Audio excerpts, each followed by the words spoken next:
Ari here with Authentically Ari. I wanted to jump on this week and actually talk about something that is not my usual content of personal development, self-help, mindset, spirituality, and that is Graves' disease. So with that said, feel free to skip on over this video and jump onto my next one where I'm back to my usual content. But in the meantime, I really wanted to share my story and what I have learned along the way. I assume if you're watching this now, you may have just been diagnosed with Graves' disease, or maybe your doctor has told you you have postpartum thyroiditis or hyperthyroid. All three of those things are different, but I think the tips that I'm going to share do apply to all of them. But just so everyone is aware, I'm not a doctor. Definitely revert to your doctor for all medical needs, medical questions. I am just here to share my story and share some of the tips that have really helped me in both of my postpartum journeys with Graves' disease. So let's jump right in. Graves' disease is a little different from hyperthyroid or postpartum thyroiditis in that Graves' disease is an actual autoimmune condition. The results will show in your blood work that your thyroid antibody receptors are positive, which if you just have hyperthyroid or postpartum thyroiditis, I don't think those antibodies will show up. So that's the main difference with Graves, is that this is an autoimmune condition versus the others are not.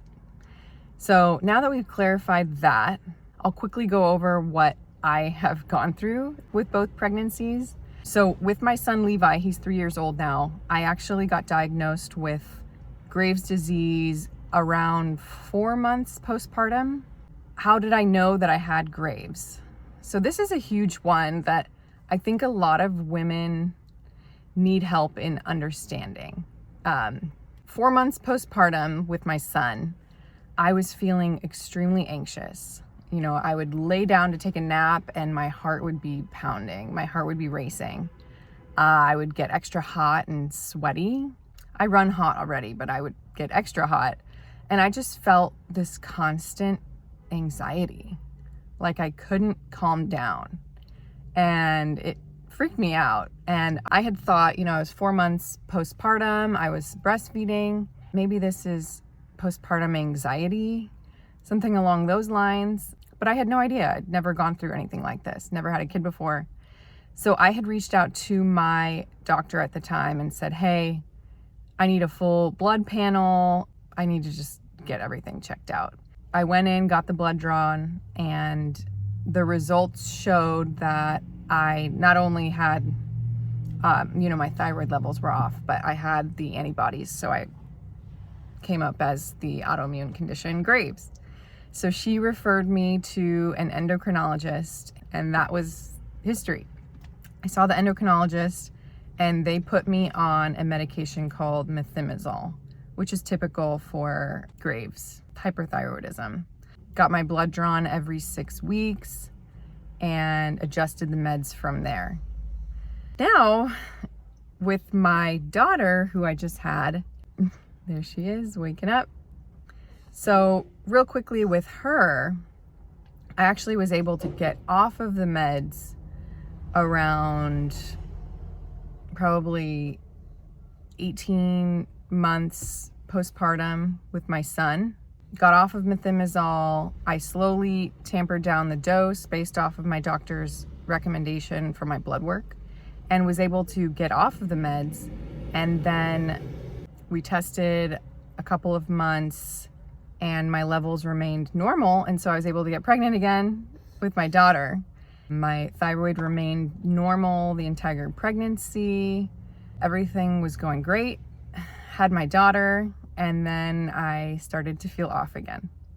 So around 5 or 6 months postpartum with my daughter, I went and got my blood drawn again. And that is where the hyperthyroid blood work showed up again. So here we are. My daughter is 10 months now, and we're back to what I had dealt with before. But I actually was able to get my levels quickly down to normal. She's getting a little fussy, so I'll get to the point here. So what helped? So obviously with Graves or hyperthyroidism, when you have an overactive thyroid, it can be dangerous. So I highly recommend you follow what your doctor tells you. And usually that means getting on the meds. It can be dangerous if your thyroid is overactive and it is not being monitored. I wouldn't go deep into the Google search and scare yourself, but I would just say I am definitely the type of person that is normally all naturopathic. I like to not take the prescribed medication route, but with hyperthyroidism, I would not suggest not taking meds. That can be scary and it's not worth it. You need to be your best for yourself. If you have kids, you need to be your best for them. Please take the meds. But in the meantime, I'm going to share some tools that really have helped me slowly trickle down the meds and then eventually get off of them. And I think these tools are extremely important for everyone who is going through Graves' disease, whether that's postpartum or just in general if you're dealing with Graves. So number one, manage stress. With an autoimmune condition, any form of stress is not going to add to the situation in a positive way. For me, what I already do and what I had done for years prior to the Graves diagnosis was meditate. So meditation helps me with my stress. I do transcendental meditation, but you can do any form of meditation. Just sitting in silence every day, taking time to just get quiet. I know that's difficult with kids, with a newborn, but you need support. You really need to get that support. So manage stress, and going along with that is getting enough rest. Again, I know that's laughable when you have a newborn, but this is where support comes in. You need to tell your partner, you need to tell your husband that you need extra support, because this is affecting you not only physically, with the heart palpitations, it affects your sleep, but this affects you mentally. Any sort of thyroid condition can affect you mentally, and it's scary. You feel alone, and the more support, the better. So that's number one, is manage stress. Number two is diet. I've researched a lot about this, and the thing that helped me, I think, the most was avoiding gluten. I tried to avoid dairy. Dairy was a little harder for me, but avoiding dairy is also helpful.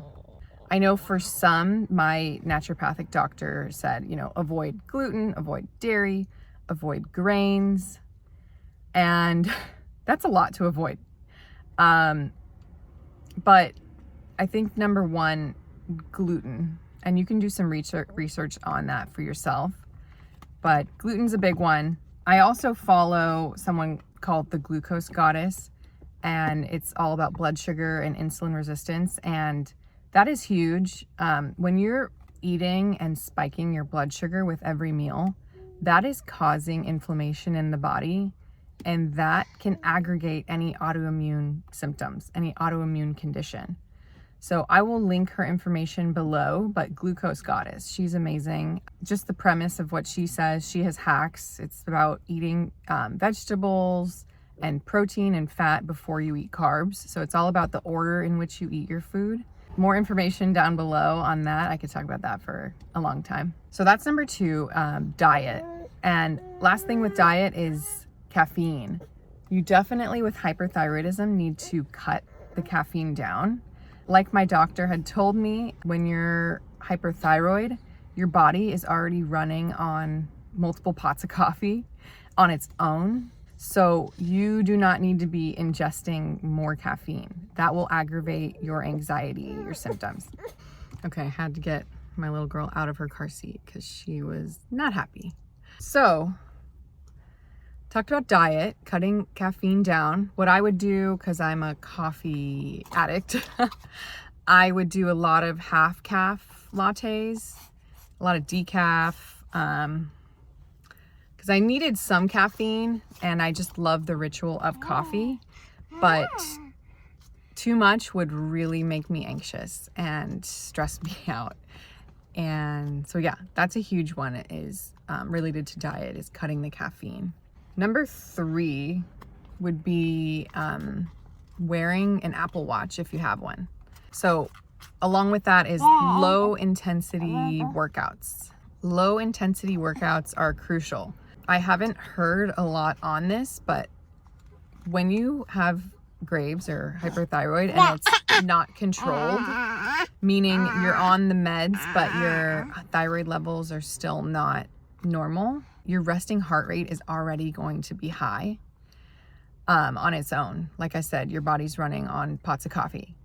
So you need to make sure, you know, like I said, grateful I have an Apple Watch already, so I was able to throw that on and see, hey, my heart rate is already resting at 95 or whatever. You shouldn't be going and doing HIIT workouts, that type of thing, where you're getting your heart rate extremely high. That can be dangerous if you don't have controlled thyroid levels. So that is a big one.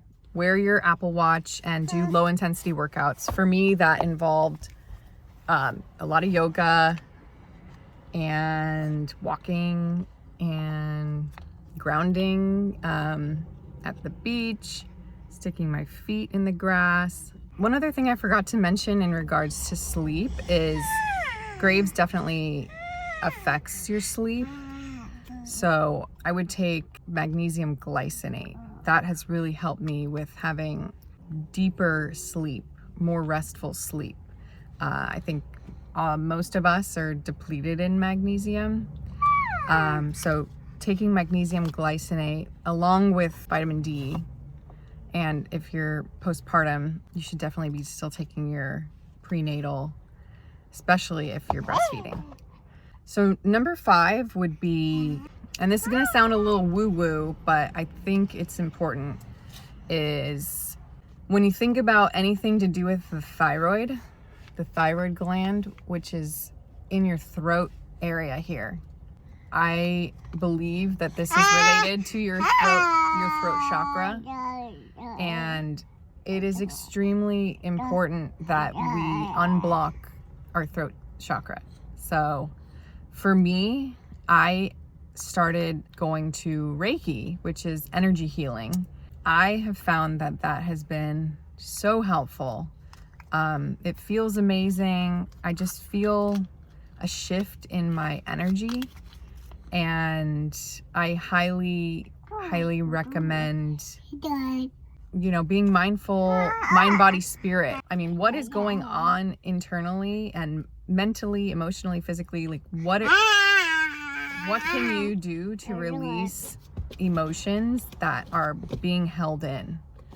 Like, what kind of work can you do internally? I truly believe that your body is manifesting out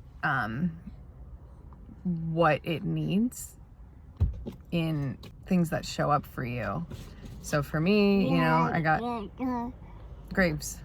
Last but not least is language. Your words really matter in all of this. You know, I've been talking about Graves the whole time, but I choose to not say my Graves. I don't like to say something is mine, or I don't really like to talk about it with many people. It's not something that is a piece of me. It's not a part of me. It's something that is being brought to my attention, but it is not me. Any medical condition is not my identity, and I don't choose to focus on it. I'm making this video to help others that have been in my situation and give you guys, I don't like the word hope, but it's trust and something that give you tools and things that you can control with the anxiety that comes with something like this. These tools really help. You know, if you're like me, it's like, what can I control? What can I do? And then the rest is the history. You just have to surrender. You know, you're taking the meds, You're doing what you can control, and then the rest is surrendering to what God's plan is. And my favorite quote is, worry is the false illusion that you're in control. At the end of the day, we're doing what we can, and then the rest isn't in our control. And you just need to trust. You need to treat yourself with love and grace, and just know that things will be okay, and they are okay. And your language really, really matters with this. Tell yourself daily, I am healed. I am well. I am grateful for my health. I am at peace. I am blessed. Abundance surrounds me. A woman I follow, Christy Marie Sheldon, she says to ask questions, lofty questions. So she says to say, why do I feel so amazing? Why does abundance flow to me constantly? Why am I feeling so energetic? And the thing is that when you ask questions like that, I know it sounds silly, but your brain tries to answer these for you. And so it looks for answers. And when you're asking something negative, like, oh, why is this happening to me? It looks for answers for that too. So why not ask something positive? Those are the biggest tips I have for you. Sorry, it's been noisy this whole time. Trying to not put her online, but can't help it. She's so cute. All right, well, please feel free to message me below. One day at a time. I'm here for you guys. Please message me if you have any questions. I believe in you. You got this. I am healed. Bye.